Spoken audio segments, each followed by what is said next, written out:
Because from the top, have you been doing any shopping on Amazon? You say from the top because my hair's thinning out? Is that what you're saying? Yes, I've done some shopping on Amazon. It's great. Love the site.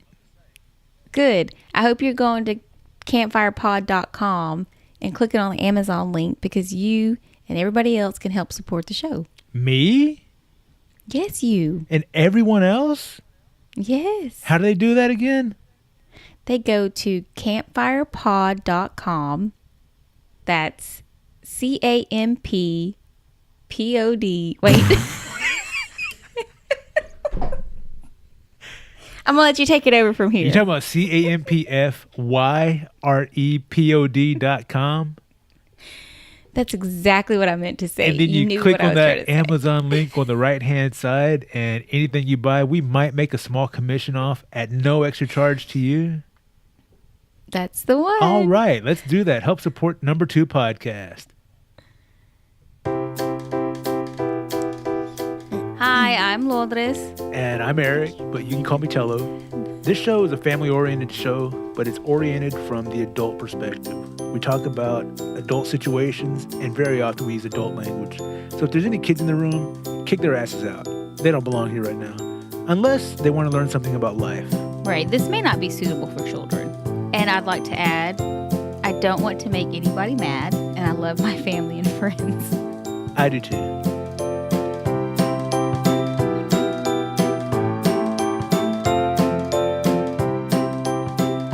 Well, cuz it's episode 44. Gosh, I feel like we're catching up to your older brother. Like he's way old. Why did you have to do that? Why do you hate when I burp into the microphone? I hate any sounds that come from the body that is not voice. That was my voice.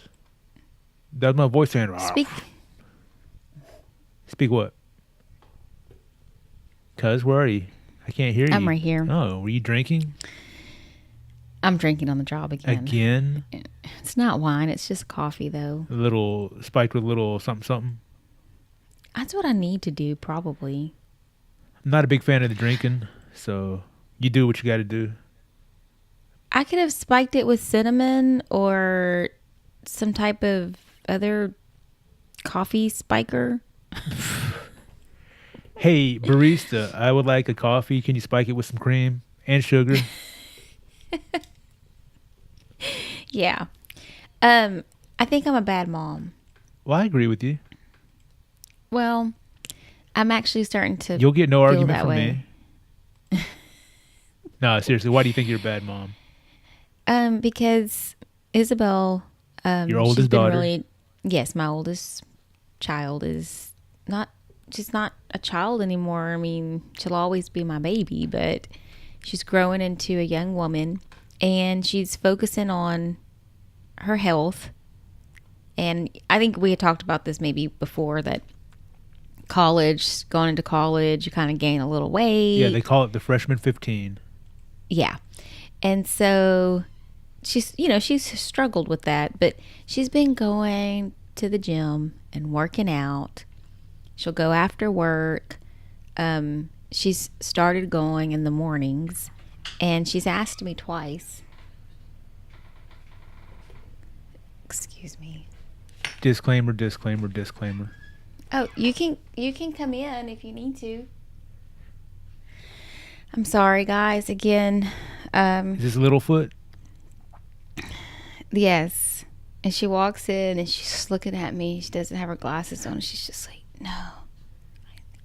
And I'm like, I don't know what you're saying. Just tell her to come through. Come through. And quit squeaking the door. Littlefoot. I see Littlefoot in the background. By the way. You know what's scary is she slept in her clothes. I've done that. It's not fun. Yeah. But real fast, I just want to say, I think Disney or somebody is making a Littlefoot movie. There's an animated feature called Littlefoot, so we might not have permission to use that term anymore. Oh, okay. We'll stop. We'll call it. Anyway, we'll call it PiaPoot. Or PiaPoot.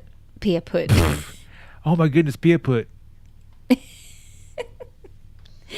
Anyway, so Isabel's been getting up early in the morning. Wait, real fast. What? We had the first official PiaPoot sighting on this show.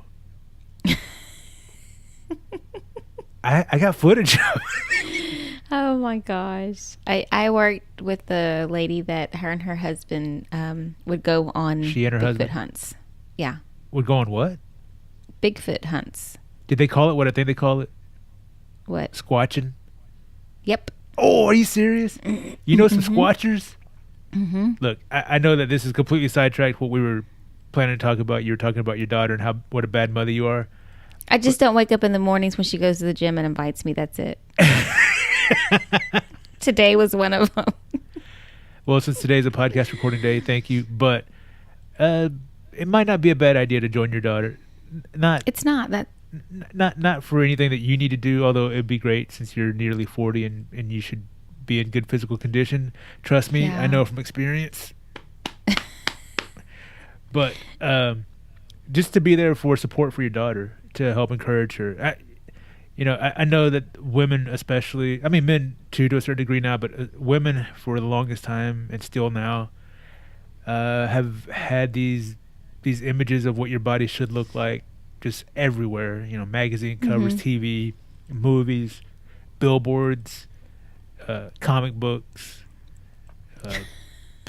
Help me out because I'm trying to make go to the doctor's office. You go into the doctor's office and there are images Instagram, of Twitter, Facebook. It's everywhere. There's Friendster, MySpace. I'm kidding. Snapchat. I already said Instagram. What are the other social media networks? I want to make a long, ridiculous list of where you can find Twitter. I already said Twitter. Twatter. Yeah, you can get some distorted body image. You're looking at Twatter also.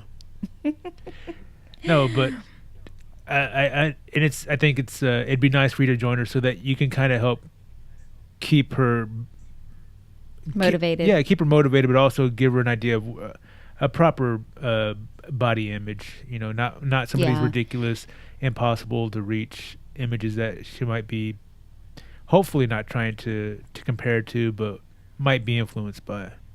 Like me. Yeah, and I do. Go ahead. And I've encouraged her because to try to go in the mornings where she may, it may give her more energy throughout the day.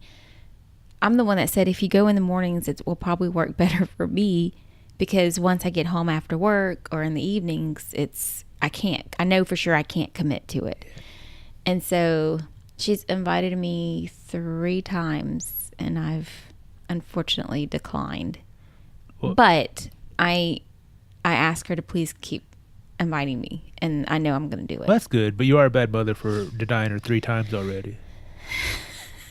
I know. Someone else was denied 3 times. I know. Stop. My chair is squeaking. I'm trying not to move. Well, I mean, just to get started, disclaimer on my end, there's a thunderstorm coming in, and you might hear some rolling thunder off and on.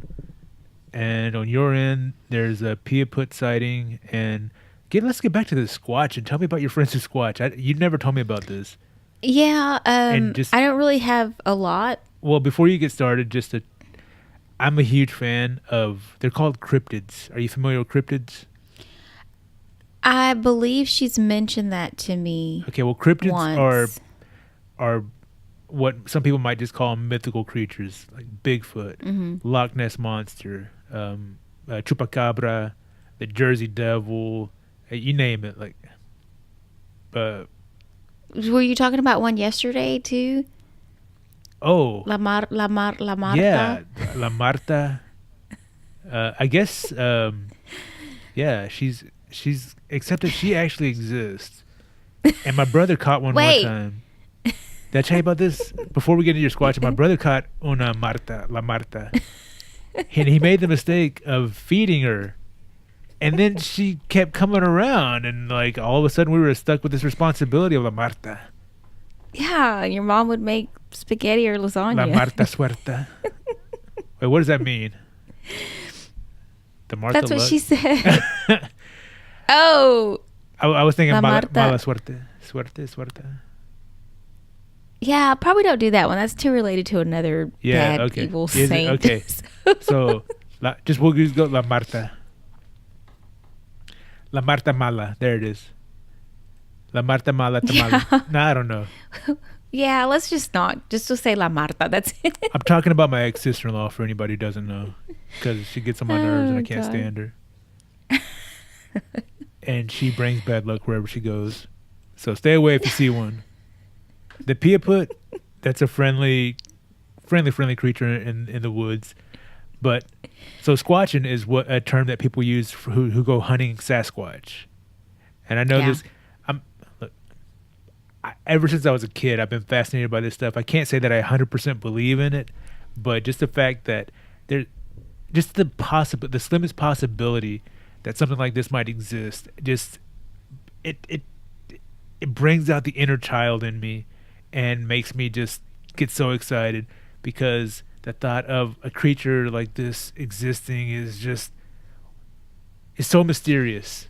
And Well, go ahead. And maybe it can unlock some questions of our own ancestry, or not, but just to think that a giant hairy mammal with some intelligence has been living in there. secret in the woods, in the forests of several countries, and only a few have survived. I'm assuming only a few have survived, if there are any, if this thing has ever existed, and that it's been able to survive all these years and still be so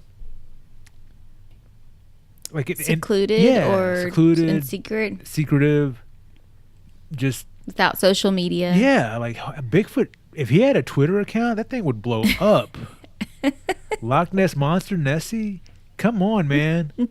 Who wouldn't want to go swimming in that lake and take a selfie with Nessie? Tell me. I would go get it. I would definitely use Instagram more. Don't get me started. No, she, my friend, I call her my friend. She's a friend. She's a very sweet lady, but her husband is very, an outdoor man. He loves fishing and doing all that outdoor stuff. And she told me that they would go on these, I guess I'm going to call them adventures. And she will attest that it is true. Like, Bigfoot or whoever they're looking for is it's a real deal, man. I believe it. I've seen footprints. They've been taking plaster casts off. Because I don't mean the to move. skeptical. I'm sorry, just real fast. The skeptical adult in me, just so people don't think I'm completely crazy. Skeptical adult in me thinks a lot of this is fake. But again, that little kid inside of me who loved this growing up, because I'm a fan of monsters. You know, it's a real life monster. Wants to believe that it exists so badly in this world. It probably does, because thank you. It does. I wanted to show you something because you got on to me not too long ago. I don't think we were actually doing a show, because you're mean to me sometimes, about me not taking pictures in our number 2 shirt, right? You wanted me to I wanted you support, so we could put it on the website. Yeah, and I did do that. I have pictures, and I have solo pictures, and I have pictures with me and my family. And I didn't think about this when we did the show with the Mother's Day thingy, but remember the book that I was telling you my kids got me? Yeah. With the the number 2 podcast shirt made it in there, and I might have to make some noise here to move this. You see that? See, why didn't you ever see it? That's a lovely photo of you and your daughter. And we're both representing. Yeah, and you never sent that to me. Why haven't you sent that? I don't know, because I'm bad with communicating. Because you're a bad mother. Because I'm a bad mother. But I was like, oh my gosh, I can't believe I forgot to tell you that. Yeah. We're famous. Thanks a lot. You made it. Yeah. My kids love the shirts. Isabella wears hers all the time. Really? And by the way, you look super nice today. Yeah. I was like, I wore did you go to church? tuxedo t-shirt with a name tag that says hello. It says hello. I'm sexy and I know it. This was actually a Christmas present from your sister a few years ago. That's too funny. From your fave cuz? No. Oh. Your sister Lupe. My cousin Oh, Lupe. so fave. Oh, I really like that. I thought that would have been a shirt from your fave cuz. What are you Yeah, saying about my fave kinda cuz? Don't you talk about my fave nothing. cuz. My number one fave cuz phobia. I know. I will not stand for this man.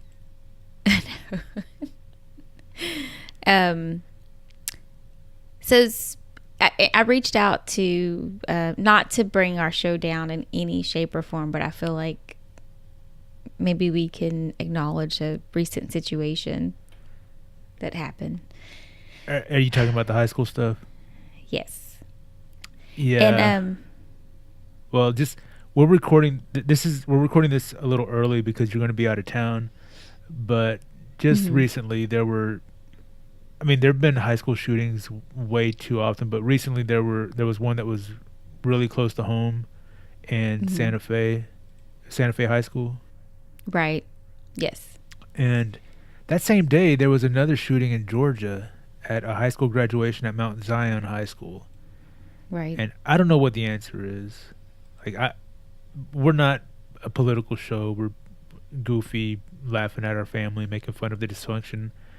But I always say, in the midst of all that dysfunction, there's a real love in our family. And when I read the news late that night that it happened, the entire day I was at work and just completely was oblivious to what was going on in the world.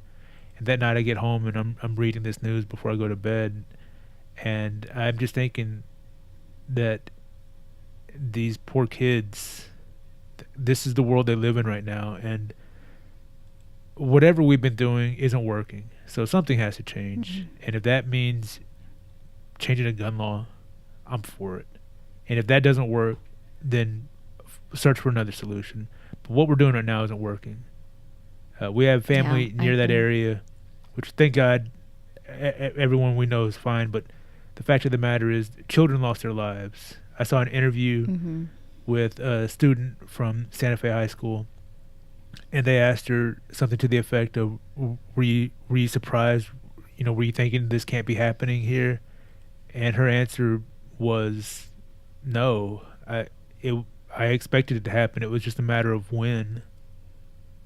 Yeah. And for a child, a teenage kid who is going to high school to learn, for them to expect a massacre, something like that, something of this magnitude, this horror, to happen, and just waiting for it to happen, there's something wrong, right? And we have to do what we can to fix it. And I don't know what that solution is, but I've been.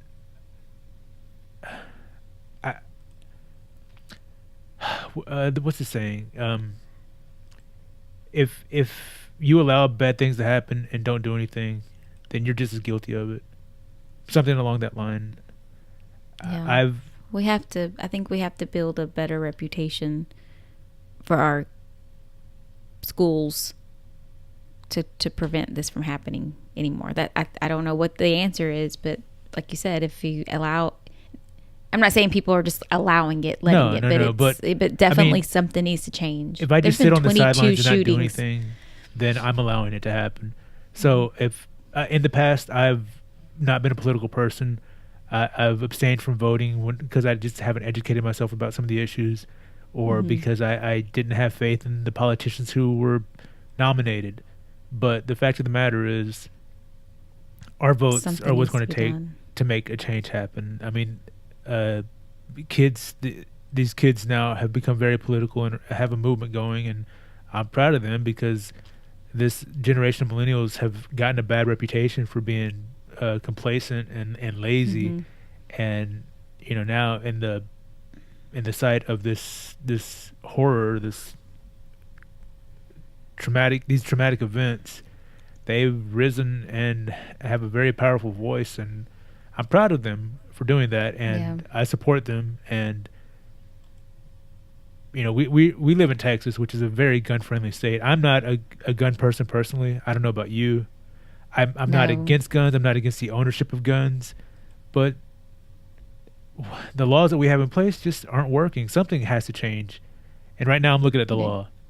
And like I said, if changing that doesn't fix the situation, then we'll have to look for another solution. But Right. not changing it and continuing with the status quo, things are just going to continue to happen like this. Right. So that's my piece. If you want to add anything else to it. No, I just think that I agree that something needs to happen. I don't know what the answer is to that. But we're in May, and there have been 22 shootings, high school shootings or school-related shootings this year already. And I heard on the news that if it keeps going at this rate, we're looking for at least, if not more than 50 shootings for 2018. So going back to what you saw on the news with the girl that was interviewed, it's not just there are some areas that they showed a map of the United States, and there are some areas that haven't had any, some that have had one or two, they're closer together, but it's a nationwide deal. It's not one school, right? And not one school is considered to be safe. I see kids walking home from school. It's just, and that's great. Well, I don't know if they're able to do that. I don't know if you want to talk about it, but you said that there were people who had concerns. Oh yeah, that they don't. I mean, my sister. I don't know if that's what I was talking to you about. She doesn't even know if she wants to send her kids back to school. Like we were talking about, even these students in Santa Fe, they're about to graduate. That graduation is a life-changing event, and it's something that they're starting to really live into a different journey in their life, and now their lives have been changed forever just based on this one situation, which has taken away from their actual graduate. You know what I'm saying? It's like, oh yeah. I mean, that's supposed to be a cause for celebration, and as you mentioned, it's a life event. You're going from one stage of your life to another, and you don't want to start this new stage of life with these horrific images or this fear, this I don't even know how to put it into words, but just like this. You're mourning. Yeah, I mean, that's a terrible way to start a stage of your life with death. Yeah. So I agree. I think something needs to be changed. Voices, they do matter. We have so much ability in this country, and I think I feel like things will change. But again, like you were saying, the answers and how and when it needs to happen sooner than later. I agree. And to quote Gandhi, be the change you want to see in the world. So if you're not happy with the way things are, get out there and do something to make it change, hopefully for the better. I mean, we all have our ideas of how we can improve the situation. And as an American, it's your right to speak your piece and to vote and put the people in power who can make the changes that need to be changed. So do your part. Sorry, that was my chair again. Okay. So, yes, did they catch Bigfoot yet? No. But I want to say she had pictures, but I don't know if they're pictures of things that she's researched online, and then her and her husband have gone to those sites. Don't quote me on any of this, but that's what I remember. You. There's a lot of facts out there about Bigfoot. Don't quote me, yeah. I think we've talked about Bigfoot before, too, on the show. I'm pretty sure we have. I think I cut it out. It was a Bigfoot story. That they found the body washed up on shore someplace, or somebody shot it. But it was a fake story. Yeah, fake And news. I don't want my first encounter with Bigfoot to be a dead Bigfoot. It just depends. I want him to be alive and well. Friendly? Oh, no, definitely not. Oh, I think my feet are actually shrinking. Since we're talking about Bigfoot. So those big little foot. square feet are now little square feet? Yeah. Our cousin Patricia put it best. You have Fred Flintstone feet. That's a shame, That is such a shame. But I love my feet. I need them. So yeah, I'll totally. take him nobody's square saying cut and 'em flat off. and fat. Yeah. Do you remember? Remember a long time ago the internet phenomenon called planking, where people would lay straight and take a picture of them planking on things. Yeah, I just planked the other day. Okay, well that's an old thing, but a short-lived one following that was called stanking. Do you remember that? No. Where you take while you're sitting on the can taking care of business, you take a picture of your pants around your ankles.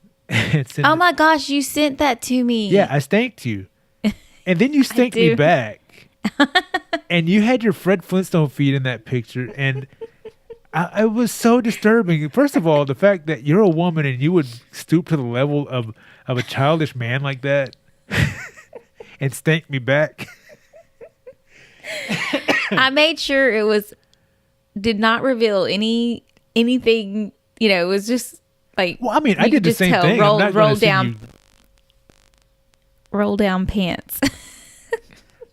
I wasn't trying to reveal anything to you either. I was just trying to gross you out. And then you sent that back and grossed me out. So you win. Good for you. And that was the last time I ever stanked anybody. Oh, that was funny. That was a long time ago. Yeah, that was kind of weird. But. That was, during my Kansas years. I was trying to be funny. I'm supposed to be the guy who can I'm supposed to say the outlandish, ridiculous things that get people to go, ooh, or whatever. And then y'all follow up with stuff that's way worse. I think we get that trait or personality, whatever, from our parents. Because sometimes we're a bunch of cochinos. Yeah. They just and I'm like, whoa, I totally was not expecting that from you. Like your mom, who is super religious and pious and righteous, will say some of the filthiest things. Oh my gosh. What about your mom when she was giving her sexual harassment work situation? That was surprising. I honestly did not. I've never heard that story. I wasn't expecting that. I thought she was going to say, oh, the hotel. She didn't say the hotel rooms were nice, but I thought she'd say something like, oh, PiaPoot sighting. No, I thought she would say something like, oh, they pooped the bed or something like that, or she had to clean up some kind of mess like that. Something, gross like that. I didn't know it was going to be like somebody propositioning her. That surprised the heck out of me. And quite frankly, it upset me. Not that my mom said that, but that something like that happened to my mom in her younger days. Yeah. We've come a long way. I say we as women, because, let somebody say some caca like that right now, and your mom would own a hotel. Excuse me. Anyway, so, that was funny. They say some crazy things. Parents say the darndest things. Don't they? I remember the time. Oh, you okay? Sorry. Yeah. Oh. It's got a little sinus drainage going on. Parents do say the darndest things. I remember the time my mom said, you need to get out of this house and live on your own and take care of yourself. And I was like, that's the darndest thing, Mom. Which she never said that. She would gladly take me back in a second in the house and support me. Yeah, I'm sure she would. Shut up. You're a mijo. She'd be like, mijo. Do you have a cutoff date for your kids? Like when they have to move out? Because I know a lot of people do. No? No. I tell Luis sometimes, I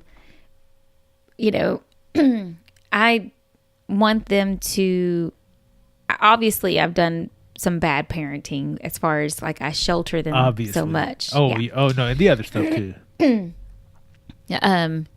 Excuse me, I keep doing that.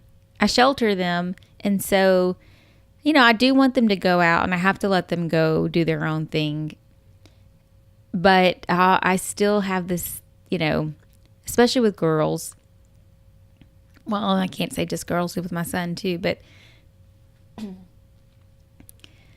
if they were to say, I'm ready to move out and, I'm doing this, this, and that, I think I would be okay, because I would feel like, I don't know that they want to leave. That's one thing.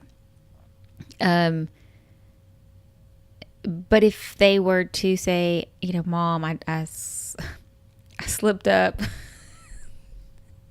and this is, I'm pregnant or something like that, I would not let them leave. I would not say, get out, you need to go do this, you need to. No, I would want to make them stay here, and I would want to help them. I would not encourage them to get married. I would want to be their support so that they're not forced into a situation to where they have to, I don't know, I want them to succeed. But like I said, if they came to me and said, okay, I'm ready to make the next move and move out because I want to have my own place. I'm tired of living by your rules. And I want, but I don't really have rules. You know what I'm saying? I mean, I have boundaries and respect, but I don't think you have boundaries. I mean, I think I do. You let people walk all over you. I mean, with your kids, yeah. I'm talking about other stuff. Yeah, well, I mean, I'm not trying to steer the conversation that way, but it's okay to say no to people sometimes when they ask you to do stuff. Yeah, I know, I'm learning. And I've got like a lot of gray hairs that I'm like, oh, shit. This is so-and-so that said. I remember when I was moving out of Mom's house, it was such an uncomfortable conversation for me. I was way old, too. I should have been moved out like 9 years prior to that. But I had gone to college for 7 years the first time through, off and on, paying my way as I could afford it. And Mom was nice enough to let me live at the house rent-free while I was in school. And then I graduated, and I worked a couple of years after that and was finally able to get on my feet and move out at the tender age of 27, 28. It was really old. It's embarrassingly old. I'll admit that. But I sat her down, and I was so afraid that she was going to take it as some sort of like rejection of her. I was like, Mom, I have to talk to you. I've decided to move out. And I thought she was going to, get upset and tell me I was crazy. I couldn't take care of myself. Something, I was expecting her to fight it. But she was really mature about it, and it was such a relief because it was a stressful thing for me. Mm-hmm. And then, like, maybe a year and some change after that, my job was closing down in that town, and I was following it to Kansas. Mm-hmm. So then I had the uncomfortable conversation of telling my mom I was moving not just out of the city, out of town. I was moving out of the state. Mm-hmm. And I was like, I don't know how she's going to handle this. If she sheds one tear or asks me not to move, I'm like, that's it. I'm quitting my job. I have to stay here for my mom. Yeah. Your mom's like, when do you leave? No. She wasn't like that. Again, she handled it really well. I'm sure it hurt her for me to have to leave because I know, she. Yeah, it's so far away. It was so far away. Yeah.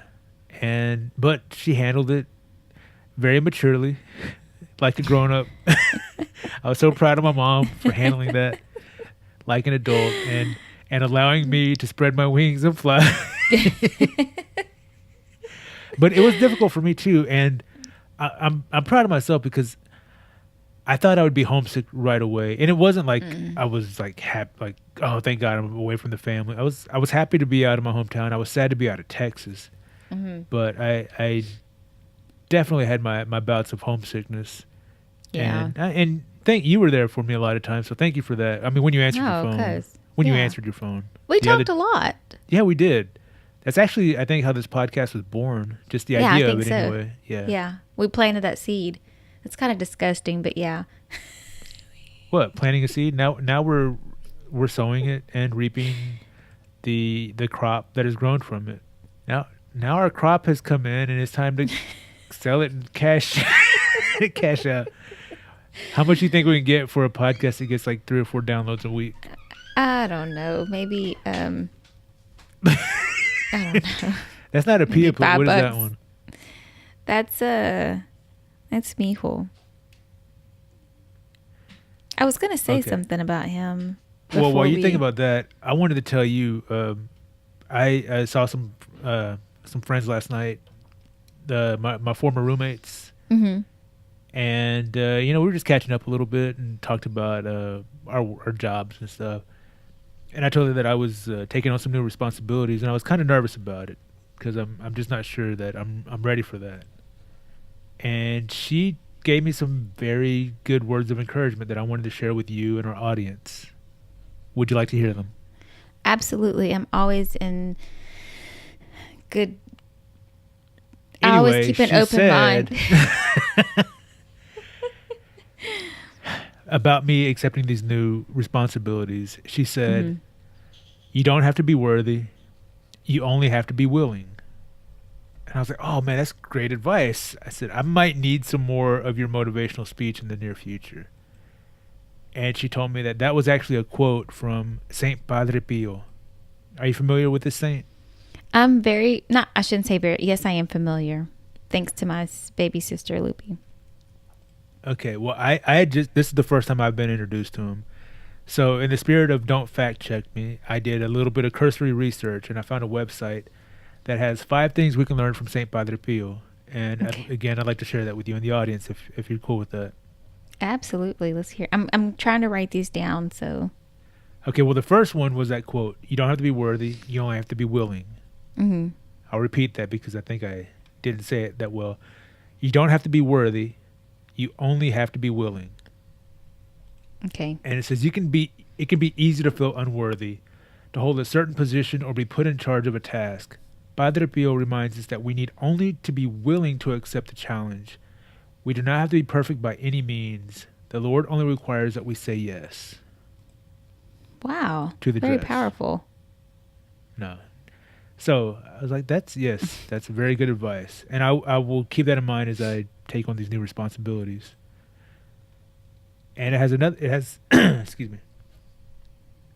And it has some more advice. God will never permit. What is wrong with me? I can't talk today. I don't know. Maybe it's because you're. Never mind. God will never permit. I can't say permit. God will never permit anything to happen to us that is not for our greater good. Cousin, are you listening? I'm listening. I'm writing parts of that down. I can send you the website. Please do. I'm looking for your response. God will never permit anything to happen to us that is not for our greater good. That's a good one too. It goes on to say, this is a difficult reality to swallow, especially when we do not receive an outcome we had hoped for, which is for me a lot of things. Mm-hmm. I ask for a lot with a big expectation, and Right. I don't always get what I ask for. But that's fine. Right. It's humbling and it's good for us to, otherwise we become spoiled children. Right. Anyway, it says, but it's a great reminder of Romans 8:28. We know that all things work for good for those who love God. God knows what he is doing, after all, and he holds each and every one of us in the palm of his hand. We simply need to trust in his ways, as hard as that may be. And I find it, there are several times in life when I find it difficult. But again, like as much as I struggle with my faith, at the end of the day, I believe in God and I trust in the Lord. And Mm-hmm. he's carried me through a lot of things. Absolutely. So, number 3, God will always give us more than we deserve. It's up to us, I think, to see that. And this You know is what I mean? No. Go ahead. It goes on to say, what great encouragement. Once we hand God the reins, he often has a funny way of returning the favor by blessing us more than we could ever have imagined. Yep. And this, to me, hits close to home with my we talked about it before, my issue with tithing. Like, Mm-hmm. I'm trying to get out of debt, and I've been trying to tithe or donate to charitable organizations, and I just haven't been that good about it. But Dave Ramsey, the guy I listen to who's given me this plan for getting out of debt, reminds us that it's not our money, it's God's money. We are just stewards of the money, so we need to handle it with responsibility. So that's something that I need to delve deeper into and be more charitable with what little I have. I mean, in the Bible, it talked about the woman who gave her two what was it? What was the currency? She gave what basically, I guess, in modern lingo, it'd be like her last 2 cents to the Mm-hmm. church, and she was poor. And like, I'm not that poor. I have more than 2 cents to give, so I need to be more charitable. And God, Yeah, I agree. mean, and as long as it's coming from a pure and true place in my heart and not just looking for a reward, God will take care of me. Yeah. Number 4, and this one, I like this one because this suits my personality more. Serve the Lord with laughter. Like, yeah, totally. I mean, everyone takes such a serious tone when it comes to service to the Lord. So much so that it becomes quite boring to me. And I understand being reverent and respectful to the Lord, but God has made me the way I am, my personality and my irreverent humor and my sometimes some dancing on the line and maybe occasionally slipping over it. So it says, this is self-explanatory. Laugh, be joyful, smile. We never know whose day we might make. We never know whose day we might make by a simple laugh, smile, or kind word. I think that's probably one of my favorites. Yes. So I will try and I will try and do the Lord's work by continuing with my horrible sense of humor. I'm a huge believer in number 5. Number 5. I thought that was number 5. That was Smile. number 4. Oh, well then number 4. Yeah, that's my favorite too. 5 and 4. Well, I think you'll like 5 too, because I really like this one. I mean, this. What's the matter? I think the manure's here. Anyway, so go ahead, number 5. Number 5. Pray, hope, don't worry. Worry is useless. God is merciful and will hear your prayers. I think sometimes we tend to, I say we, I'm just going to speak for myself, tend to block our blessings or the positive energy or the things. Can you start over, please? I was just saying that I think that sometimes we tend to block our blessings or the positive energy by our negativity or complaints, sometimes even venting, because I know we all need to get things off of our chest, but I think when it tends to create a negative wall, I mean, this negativity, and then after we're done, I think we should ask ourselves, how do we feel about that? How does that make us feel that we've now put our problem, our negativity, to shared it with someone else? And it just, I can think that continuously spreads. So I think sometimes we should just not worry. And if be we happy. could be happy. That's exactly right. Well, I am a worry wart. So this is something that I really need to work on. And in my personal life and my professional life, I worry about trying to be a good person, trying to be helpful, and trying to balance that with my own personal laziness. And, work-wise, I worry about deadlines and the quality of my work. I want it to speak for itself. I want to build a reputation of being a dependable person and being dependable. I guess that would make me a dependable person. But being somebody being trustworthy, dependable, and reliable. And I worry about falling short of all those goals. Right. But it says here, worry really is pointless. It's kind of like a rocking chair. It gives us something to do, but does not help us move forward.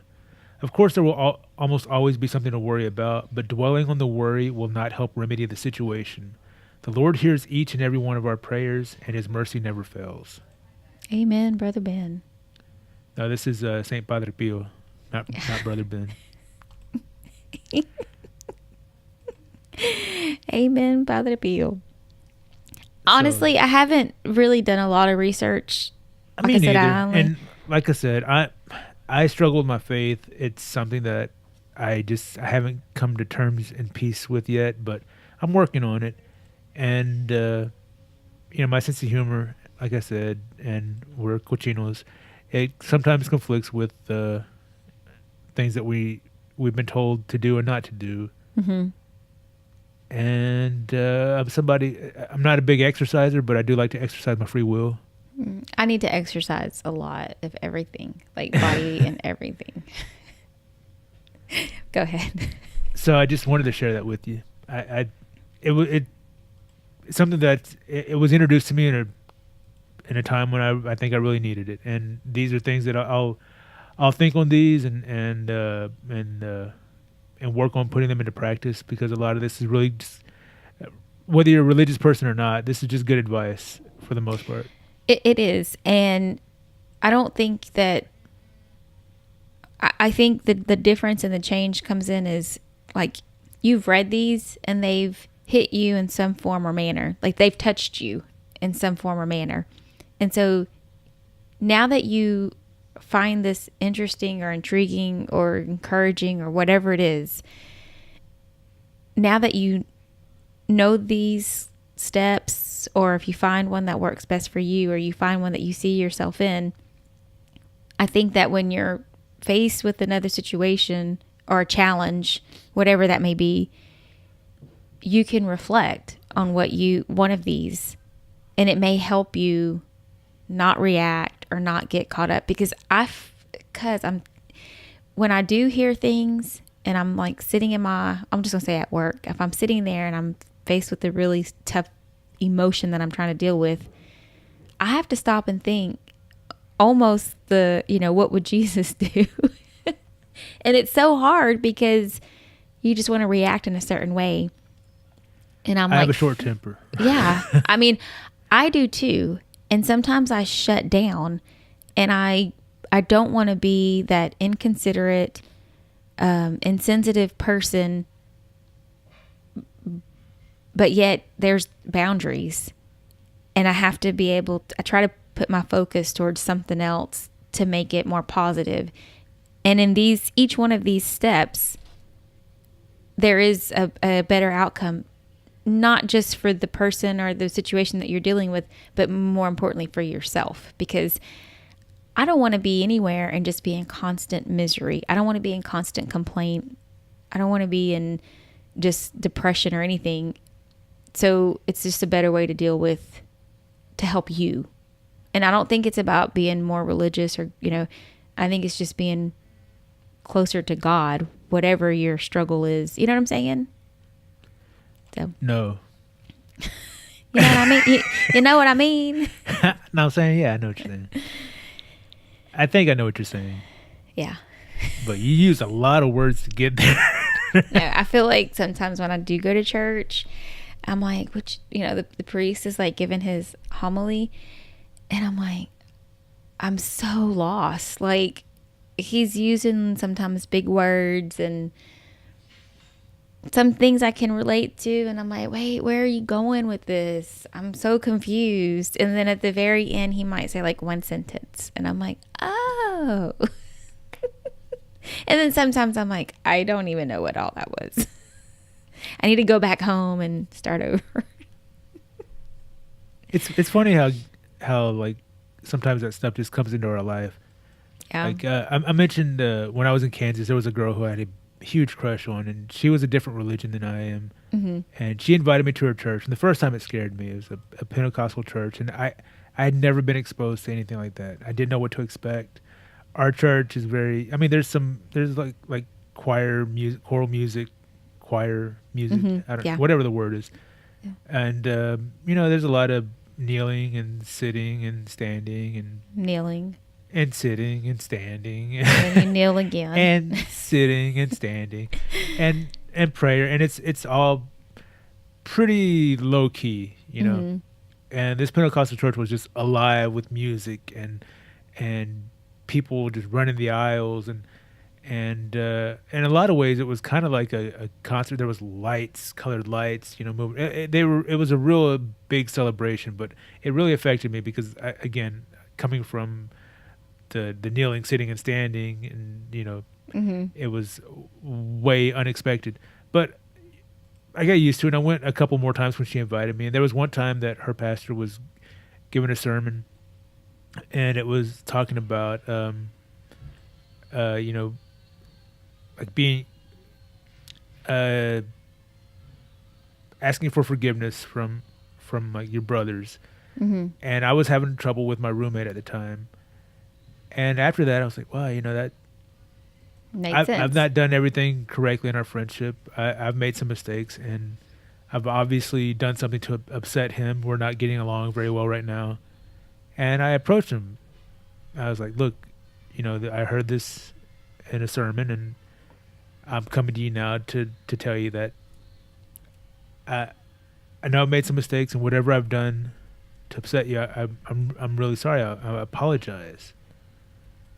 And that's an uncomfortable situation to be put in, especially unexpectedly. And maybe I should have warned him a little bit better, because he laughed.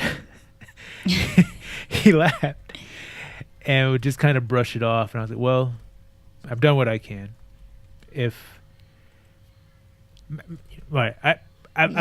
made a gesture, maybe not what I can, but I've made a gesture, and now I'm waiting for him. If he wants to continue this conversation or bring it up another time, I'm willing to talk it out. But we never really did, or we parted ways, and broke our up. friendship. What? I'm sorry. What? Our friendship definitely suffered for it. Yeah, but you take that.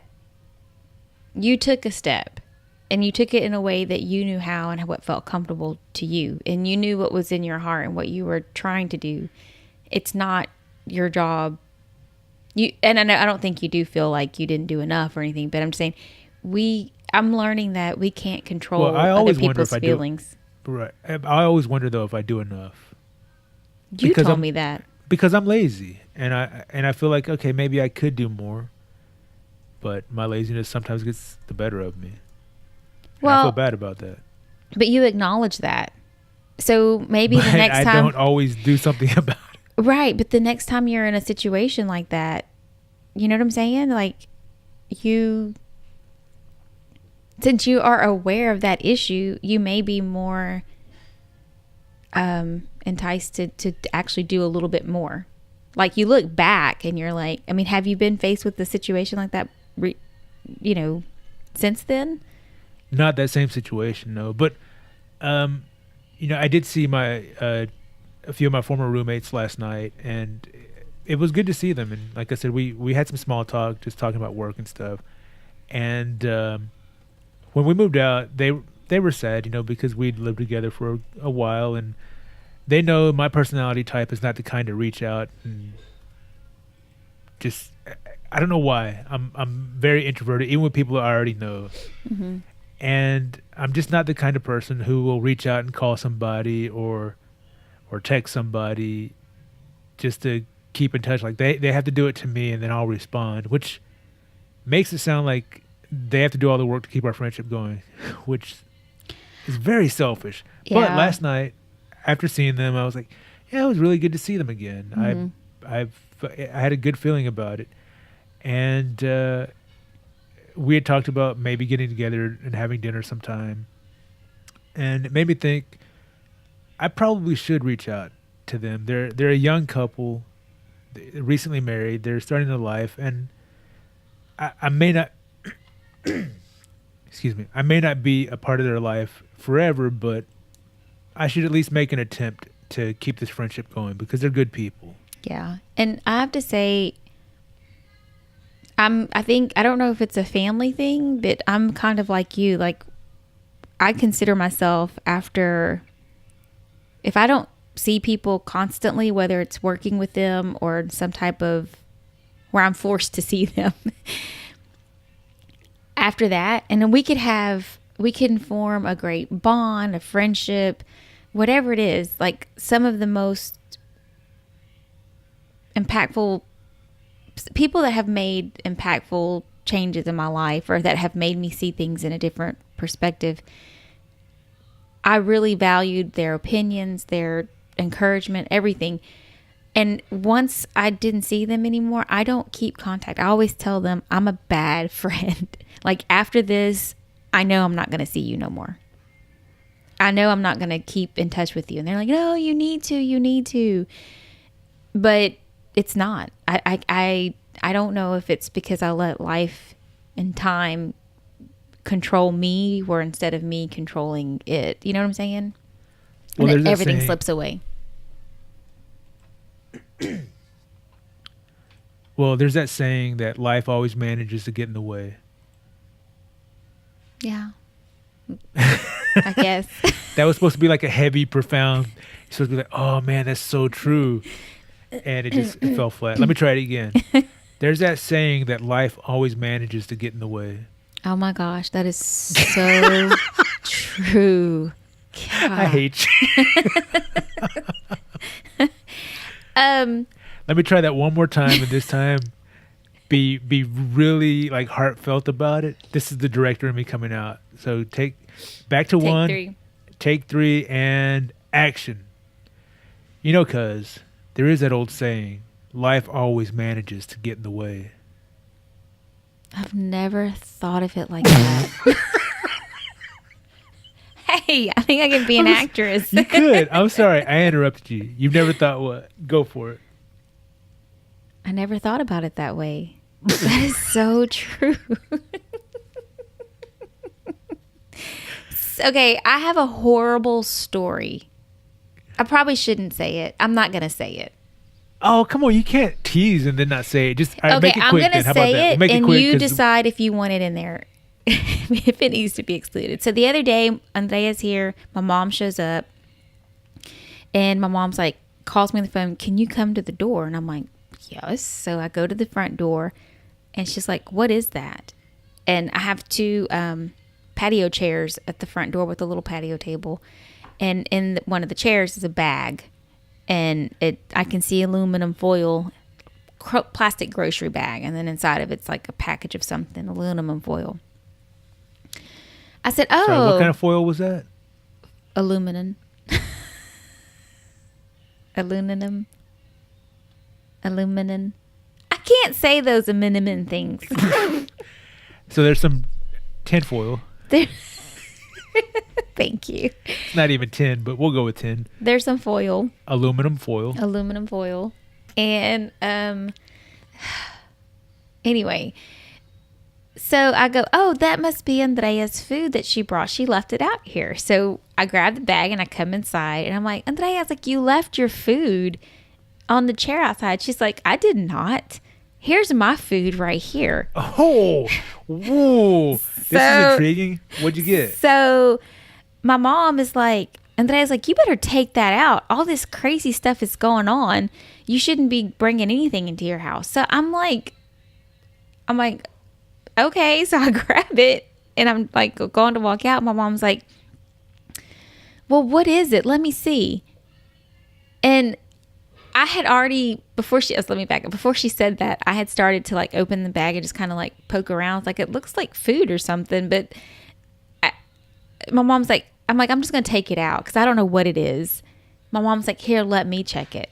So my mom gets the bag and she's like slowly opening it, like, you know, like something gonna happen. You know, like she's in the suspense mode. And I can't say I was scared or worried, but I was just like, what the hell's going on? You know, I was curious. And then there was a slight, you know, thing of worry because I was like, where did this come from? All right, let me just tell you what I'm thinking real fast before you reveal. Okay. I'm thinking your mom's going to pull out her handful of poop. No. It's pound cake. It was a cake wrapped up in foil. From where? My dear mother. She was playing a joke on us. I can't believe y'all fell for that. I'm like, that is probably something you should not be joking about during a time like this. So no poop? Is that not? No poop. It was pound cake. All right, so here's the plan to get her back. You tell her you brought her some pound cake. And wrap up some. Oh my gosh, I dreamt of poop. That should be the title of your autobiography. Oh my gosh, I did dream that. I'm not going to look it up. I don't know what that means. Are you going to share your dream and then we can end the show? It was nasty. Just Oh. no, yeah, I don't want to. Okay, so I Dreamed of Poop, coming out by Lourdes. My dream of Genie. It'll be. Can you imagine how that's going to look on the New York Times bestseller list? Lourdes Dream of Torres. I Dreamed of Poop. Let's make that a wrap. Oh, you mean to wrap up the show? I thought that was funny. Like, you know, wrap it up. Wipe it up. I'll stop. Gina. I'll Yeah, stop. please do. I'll stop. That's disgusting. Anyway, did we talk I have about some any? turds in the toilet. They're just floating and stuck. I know, it's so crazy. It sucks. It does. Same. Did we talk about what? Did we talk about anything we wanted to really talk about on the show? Before we talked about the poop revenge and you're not talking about your poop dream, we talked about a saint and Church. and very depressing recent events and squatching. Yeah, interesting. That was my favorite part of the show. I want to get more into that. Yeah, I'm not much of a squasher. Not squash, squatch, as in Sasquatch. I'm not much of a squatcher. What happens when your back itches? I scratch it. I'm a scratch. All right, cuz. All right, director me is out again. Let's make this funny and say you squatch it. Take two.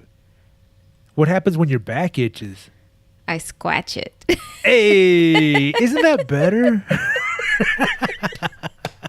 We're such nerds. All right. Well, look, if you enjoy this show or any of them, and you have any dysfunctional family stories you want to share with us, or any encouraging words of encouragement, or Advice. words of discouragement, or a poop dream that you don't want to share with us, you can find us on Instagram and Twitter at NumTwoPod. That's NumTwoPod. Also, if you want to email us, NumTwoPod@gmail.com. Oh, and I forgot, you can find us on Facebook also, NumTwoPod. Again, that's NumTwoPod. And if you want to support the show, buy a shirt. Cuz, why don't you show them your shirt? You can find those at campfirepod.com/merch. campfyrepod.com/merch. It's a great way to support the show. We thank you. We do thank you. We do thank you. All right, that's awful. Let's not Was go there. it? Let's just continue. Oh, it was horrible. I felt like we were in church. Let's just say goodbye to number 2 Goodbye. podcast. We're gonna say goodbye now and go enjoy our days. So Maybe come not. on and join us for We may the not next enjoy our day. time we talk about what we do with our life and make you feel better. Because it's always about your worse. life. I'm really bad at the lyrics now. I'm running out of Steam. songs. We're running out of Yeah. steam. Isn't there supposed to be somebody making a song for us? Yeah, but we haven't reached out to him. Yeah, we need to find out. So come and make some music for number 2 podcast. We're gonna say goodbye now. So go and have a great week. We'll see you next time if Cuz is available to record, cause she's going out of town and a little out of style, and that's why I wore a tux today. Ooh. She licked her fingers and they're dirty. Cochina, go wash your hands and Cuz, help me out, something. I want to say that the next show should be interesting. Why is that? Because we're bringing my mother-in-law back. Oh, goodbye. Goodbye. I can't wait. Oh, me neither. Yeah, I'm scared.